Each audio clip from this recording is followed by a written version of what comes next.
Hashem Elokim, Ato Achiloso, parshas Abdecho, Es Godlocho, Es Yodcha Chazoko. You began showing your servant greatness, your strong hand. Hashem Mikel B'Shamayim B'Oretz, Asher Yasech U'Masecho U'Verusecho. Rashi, Hashem Elokim, Rachum B'Din. Even though there's judgment against me, but there's Rachum B'Din. Hashem has Rachmanis even within the context of Din. Ata Chilos Lavus Abdecho. Abdecho. Pesach lo. Pesach lios omedu mispaleo. Alpish nigzu b'zero. He had an opening, although the decree was given. Omado mibchol amarati. I learned from you. Shomarta levato hadicholi. By the Chet Egel, Hashem says He's going to destroy Klal Yisrael, and Hashem says to Moshe, "Allow me." Was I holding on to you that you have to tell me to allow you? Hello, liftoch Pesach, but you gave me an opening. Shabiya yotolu lispale aleim. It's up to me to pray or not to pray. Meaning, it's a time of rachmim. Identically now, I'm doing the same. So the question is, there Hashem says hanicholi. Hashem didn't say hanicholi, right? He says you're not going in, right? So we once said, we find by Sodom, Kodesh Baruch Hu comes to Avram and tells him he's destroying Sodom. Immediately he enters into a strong dialogue with Hashem. He prays for them. Hashem says, but I'm destroying them. Hashem was in Posach Ba'Avram. Where did Hashem give him the opening? So what we had said was what? Alec, what do you think? No, but what is the opening? What is the opening? That he told him. What are you telling me? You want to destroy him, go destroy him. What are you telling me? So evidently, the reason we're telling you because I have something to say about it. So therefore, as long as there's an indication that Hashem is indicating that it's not black and white. So over here, you're not going in, but the fact is, as we said, initially he allowed him to go to a point beyond what originally he thought. So he says maybe that's an indication Hashem is giving you that opening, that it's up to you now. That if you pray sufficiently, you're able to evoke Rachmi.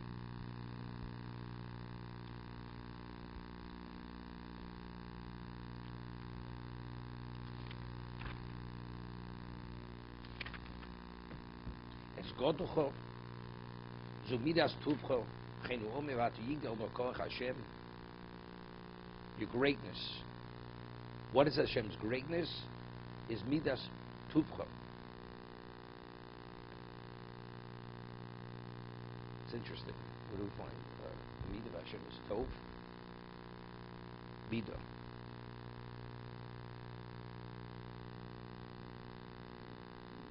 It's not a Midah. Right? Hashem is Tov. Midah is the way God interacts with existence. Like we speak of Yud Gimli to Sarachmi. It's Midas Tuvcho. He is good. Right? This is the whole way. Something that is good does good. So it's not a Midah. Okay? As Yodcho zu Yimidcho Sheip Shutla Choboy Olam. Meaning, this is tshuva. Rashi says, "Shov v'kabel shov mishgam zug minye b'akoshos hachazoko shatokovish b'rachmis midas adin." That you're able to suppress the prosecution, the midas adin, despite the chazoko.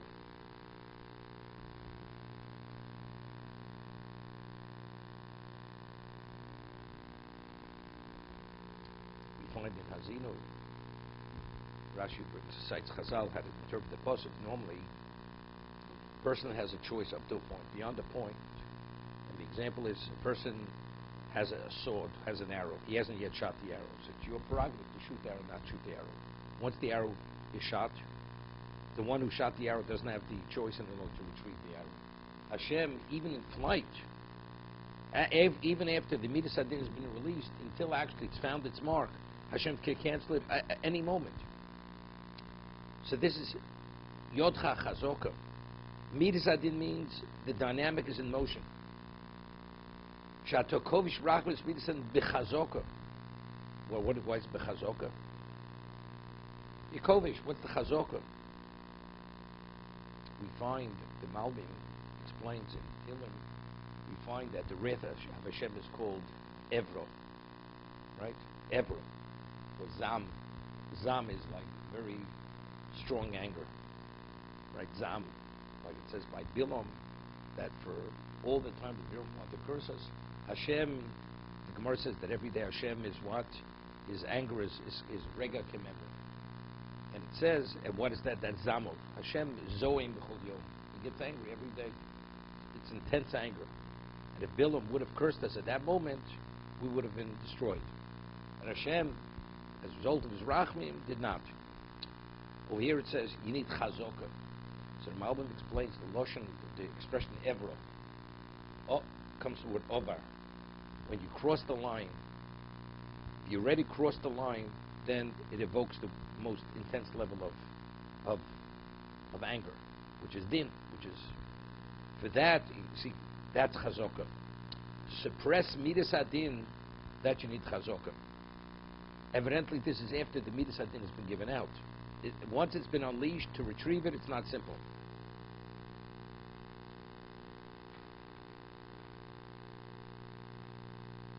Asher Mikhael Bashamayim Ein Chodom El Melch Bosam Dom Sheish Lo Yoatzim V'San Katri Din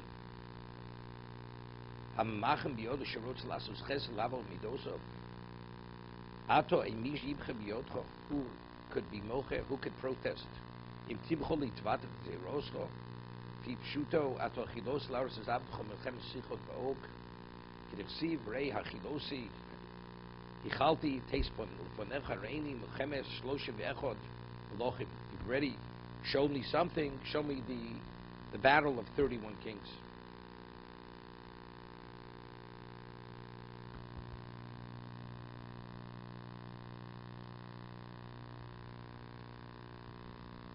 We find the end of Zosaf Rocha that where's Moshe Rabbeinu buried? Mul Beis Peor. Opposite Beis Peor. Why is he buried Mul Beis Peor? Because the Beis Peor, what that represents in terms of prosecution against Klal Yisrael is something which cannot be dealt with. The only one who could actually counter that is Moshe Rabbeinu. So why did Moshe Rabbeinu not go and tear Yisrael? Right. So we spoke about the Or Chaim HaKodesh, because if he would have gone in, he would have built the Beis Hamikdash. The Beis Hamikdash couldn't have been destroyed. But according to Chazal, seemingly the way Chazal explain it, Moshe Rabbeinu had to be buried there. His remains had to be there, otherwise to counter the prosecution Beis Peor against Klal Yisrael, and that's ongoing. He has to be Mul Beis Peor. So as a result of that, HaKadosh Baruch Hu can't let him go in. Meaning, the reason why Hashem had him strike the rock, why did he strike the rock? He struck the rock, Hashem caused him, gave him that lack of clarity at the moment, that ultimately he shouldn't go in. Because the only saving grace for Klal Yisrael is Moshe Rabbeinu's being buried at that location. Because if he wouldn't be buried there, there's no hope for Klal Yisrael. Okay? Moshe Rabbeinu at this point doesn't understand that.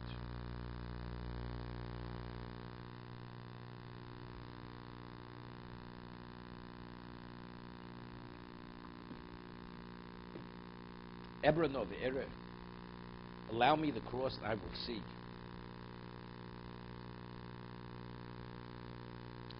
The ultimate Ayin Tova was Moshe Rabbeinu.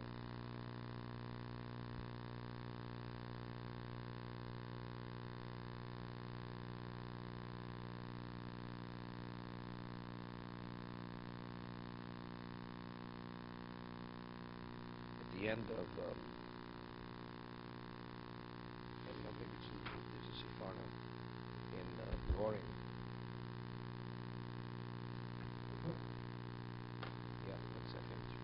where they said by the Meraglim, they said we're going to die in the middle. It says "V'tapenu levaz," our children will be totally wasted away. When they claim that if they go in, they're going to be killed. 1 second. who's a Sefarno, he said something very interesting. So, and he spoke about that's the reason why Moshe Rabbeinu couldn't go into Eretz Yisrael.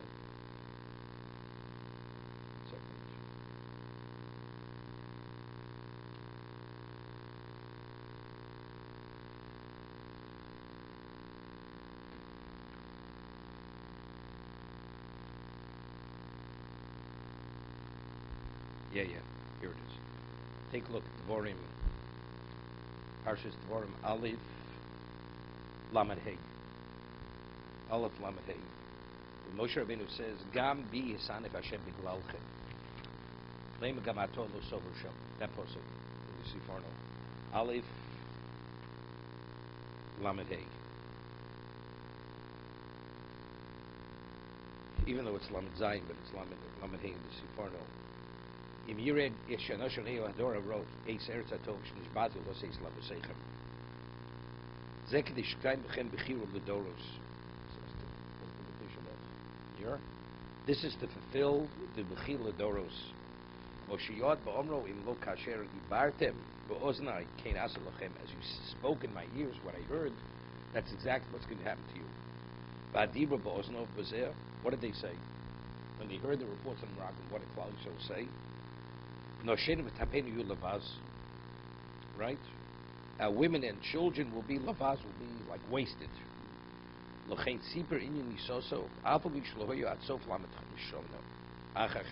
happened 38 years later.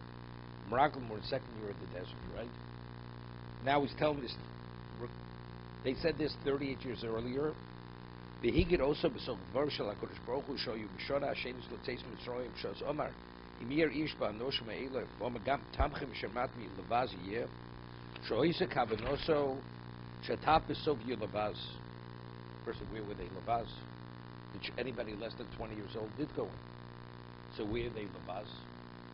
Right? The children lived. Levaz means they'll be wasted. They said, we're going to die. He says, you know something, you're going to die. Exactly, he said. But their children being wasted, where are they being wasted?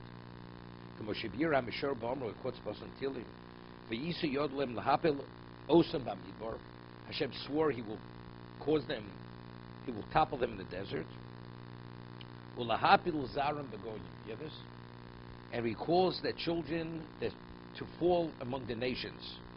Zarosem barotzos chenhid yechezkel ba'omro gamanino sosis yodi losis yodi lohem ba'midbar lhovitz osem bagoyim ubagido in yono b'soch dvar shel HaKadosh Baruch Hu diem. So what is he informing them? Ki minias hi konso imam la'oretz. Hear this? Very important. Moshe says, you know why Hashem is not allowing me to go into Eretz Yisrael together with you? This is the generation that merited to go in. The children less than 20. Because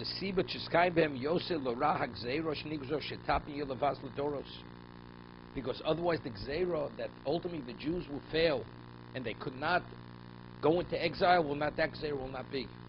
The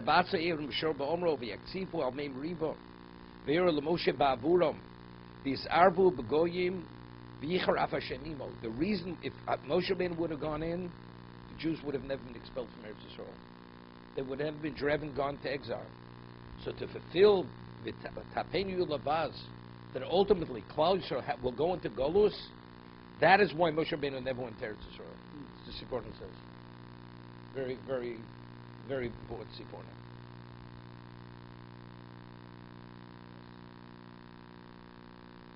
Hashem swore that because the parents had said, we will die and our children will be wasted. So he quotes a pasuk telling that ultimately, because they said that, their children will ultimately fail and go into exile. Okay? If Moshe Rabbeinu would have gone with them into exile, the children would have gone into exile. So because the Gzeira was already in place, he's saying to them, because Hashem was angry, decreed that, therefore he became angry at me and didn't allow me to go in. Because if I would have gone in, that decree could never come about. They would have never.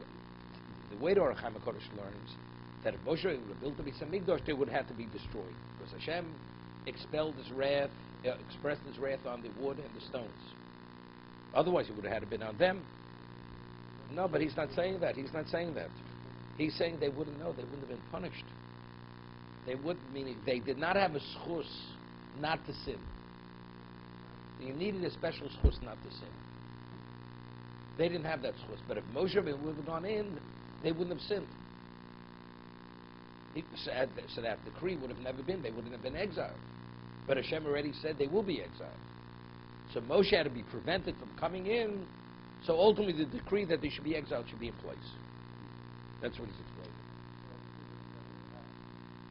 The Churban would have never happened. But it's not so because the way the Or Chaim learns, the Churban would never happen, so Klaus would have to be destroyed.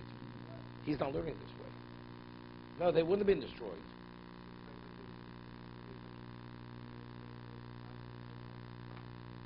All that. That was, see, this is always, I mean, how do you understand? I mean, because the father spoke this way, why do the children deserve to suffer? Right? For that, you need schusovos. If the parents would have been sufficiently worthy, their children would have been protected in the schus of the parents. The parents didn't have sufficient schus. Therefore, the children will not be protected. But if Moshe Rabbeinu would have gone in, his schus would have protected them. But Hashem already said they're going into exile. Of course, it's as a result of their choice. It's going to be. Of course, it's going to be their choice, right? It's clear. That's the Siporna. Very, very fundamental Siporna. What? I understand. But he, no. But he's explaining it. He says, but how do Hashem is Saniv B? Baburchem. Hashem was angry because of you. What do you mean because of you? You hit the rock. Right? He had that lack of clarity, and Hashem would not let him go because Hashem already previously had decreed you must go into exile. And that decree wouldn't be able to be fulfilled if Moshe Rabbeinu would have gone in. It's very, very important Siporna. Okay? Most people don't know the Siporna. To be continued. This is post Shabbat.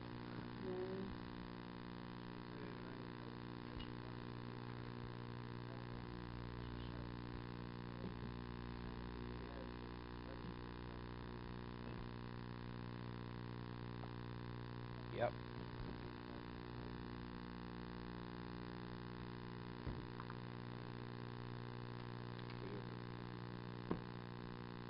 He says the same thing as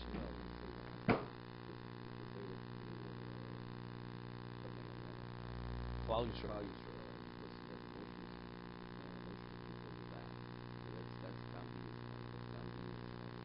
Because it was made to be a reflection on him. Okay.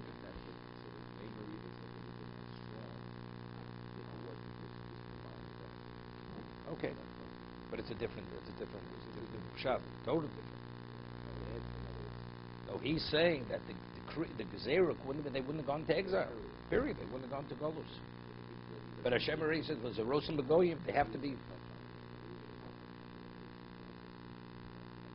No, that's simple. Hashem took away his clarity that he should make the mistake to be.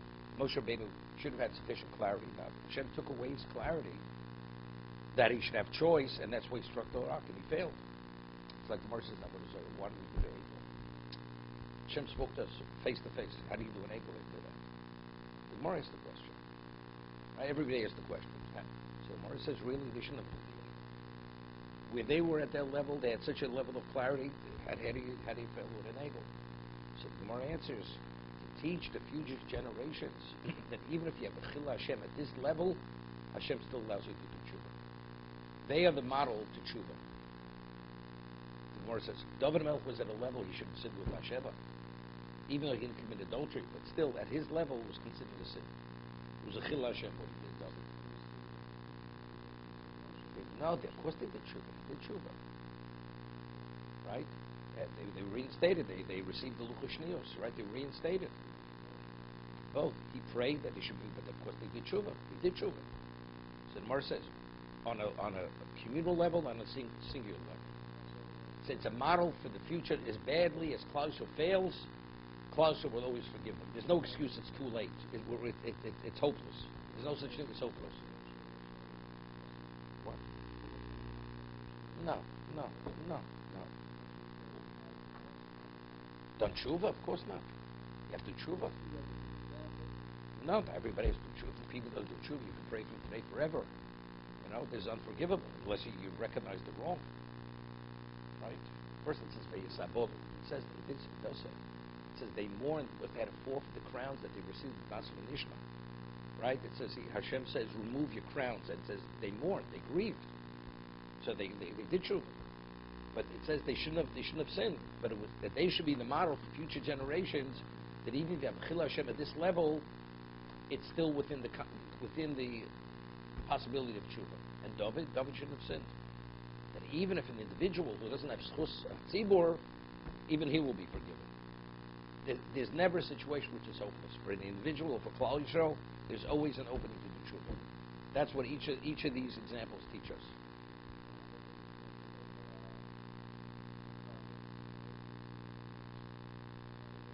Klal Yisrael didn't do tshuva. No, but they didn't do sufficient. If you look at the keynotes, what they said, they let the blood there. They had such arrogance. If you do such thing, at least cover it up. They defied Hashem. They said, we couldn't care less.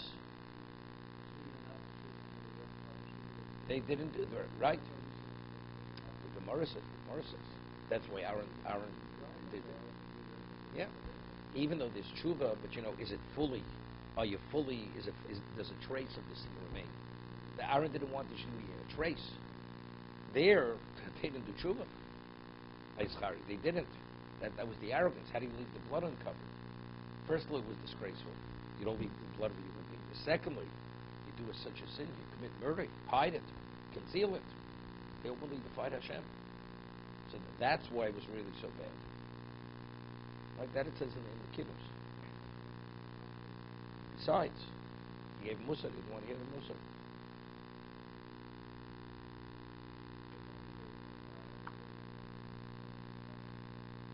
It was Arada. I thought of something interesting. I was learning the Agarati yesterday, but I didn't share with anybody because it goes beyond just learning the Agarati. It says that the Romans, they sent Nero Caesar to destroy Yerushalayim. Nero. It says he shot an arrow to the east, to the west, to this, and even though he shot in the opposite direction, the arrow just came back to Yerushalayim. Right? So then he says, then he went to a child and says, tell me a pasuk. Pasuk, what's a pasuk? That Yerushalayim will be destroyed. So he says, well, Hashem's going to use me to do his dirty work, then he's going to come and kill me for it. Hashem is not going to use me as his whipping post. That says when he came to the realization, he did tshuva, and he ran and he fled and he became a ger. Yeah, became a ger, and it says, and Mimenu Yotzer Reb Meir. And Reb Meir was a descendant of Nero. Whether it was the next generation, because Reb Meir lived at the time of the Churban Abayis. Shmai Vavtalia.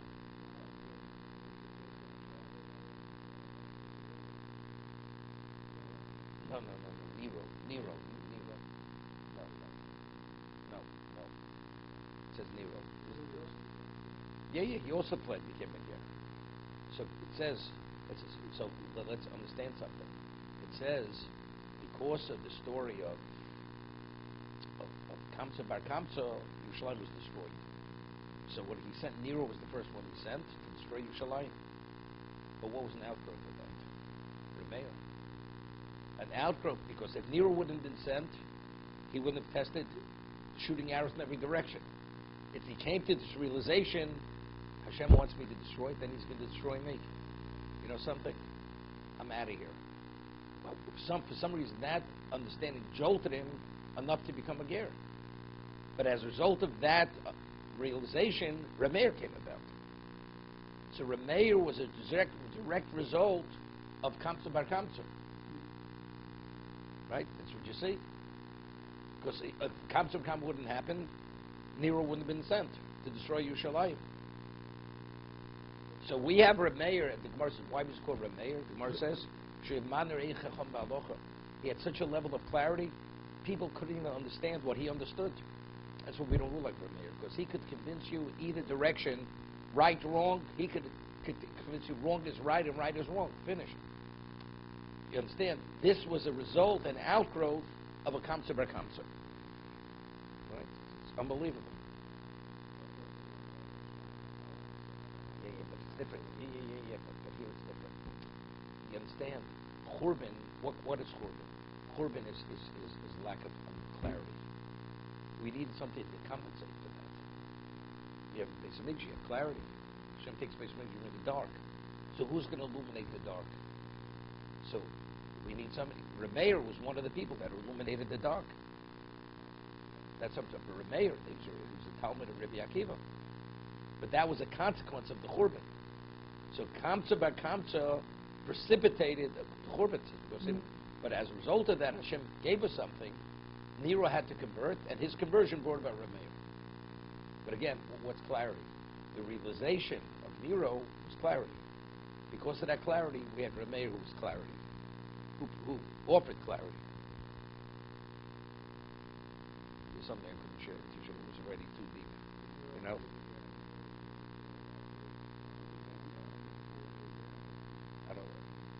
I don't know where it says that you play the fiddle. You know, maybe a fable. I don't know.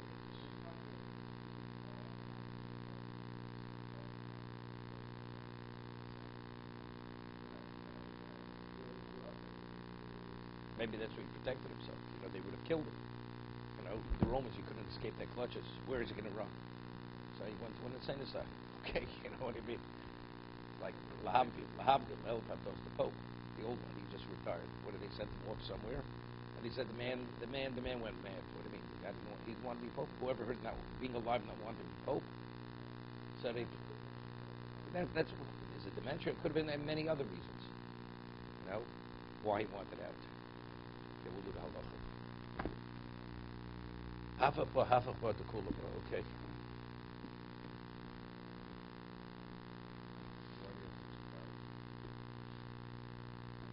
The event. Hashem gave him clarity. He gave him an experience which brought about that clarity. That he was going to be killed. So that's din v'cheshbon. No, that's the other way. That's clarity. It's why he was Megayer. I don't know why he deserved it. I don't know why he deserved it. I mean, you have to say why he deserved it. Factually, he was Megayer.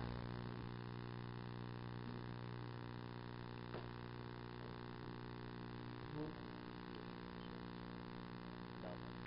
If the Chatzos. 201, 101, 102. 101, 102.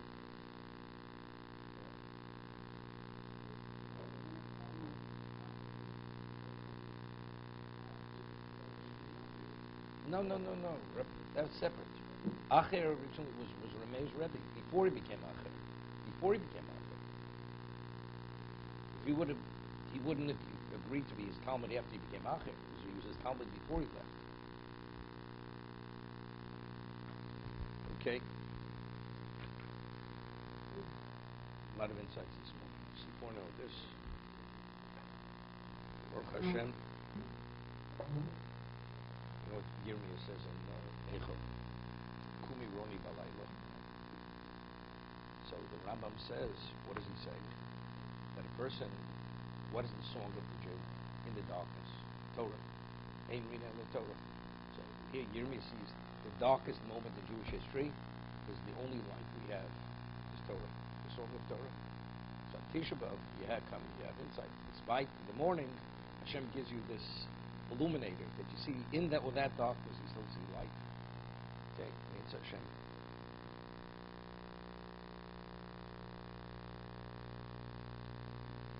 It's interesting. It says, we said in the Nachem, the Eish Sato, the fire was ignited, it was burnt, and right, the Eish at the Osid Libonos. In the future, through fire will be rebuilt.